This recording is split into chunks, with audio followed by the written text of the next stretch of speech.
What a beautiful lake. And look at all those fishies. Yum, yum, yum, yum, yum. Hey, Ruff, can you swim? No. I can only dog paddle. That is swimming. Well, sort of. Think you can get me a fish? Sure, you prefer Captain D's or Long John Silver's? Read the next devotion. Oh, hello, friends. Long time no see. Let's read Devotion 21. After telling Ruth that there was a kinsman who had the first right to marry her, Boaz did his best to assure her that things were going to come out right. Ruth 3:13.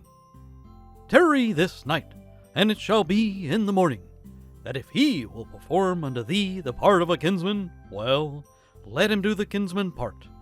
But if he will not do the part of a kinsman to thee, then will I do the part of a kinsman to thee, as the Lord liveth.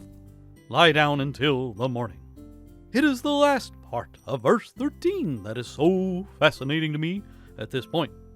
Boaz told Ruth to stay right there at his feet until the morning.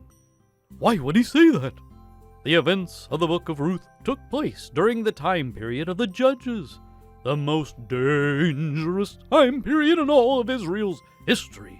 To be out in the streets in the wee hours of the morning was an incredibly dangerous thing. But there, at his feet, she was absolutely, incomparably safe. The next day, there would be a wedding. But for the time being, she was safe at his feet. Do you see the beautiful parallel to the Christian life? We are betrothed to Christ. We will soon be married. But right now, each and every day, we are simply staying faithfully at His feet. Do stay at His feet in the Word, and in prayer, and in fellowship, and in church.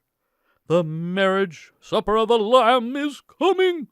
But for right now, we can rejoice just in being at His feet. Great lesson!